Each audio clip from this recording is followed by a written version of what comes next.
Hello guys, magandang araw. Nagawa tayo ng dates po. Date tea. Yan. Date tea. Mayroon tayo sa dito at yan. Tanggalan po natin ang kanyang buto. Yan. Nagawa tayo ng date tea. So ayan po, tinatanggalan ng buto.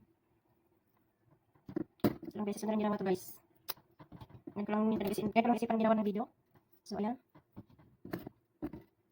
Welcome po sa ating video ngayon guys.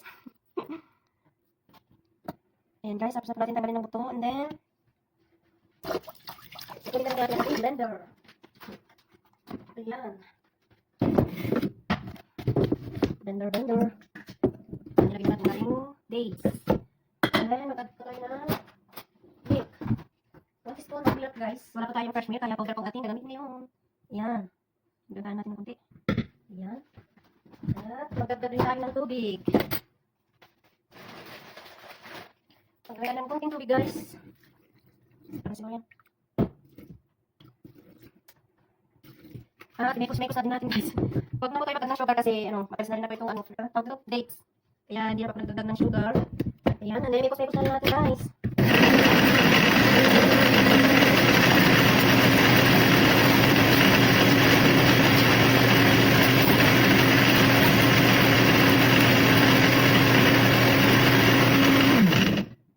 So yun guys, tapos natin na mekos ang ating dates tea. Ayan. Ayan, lagyan natin dito sa ating, wow, sarap. Ito na ang ating dates tea. Cheers! Sarap guys. Subukan nito guys. Sarap.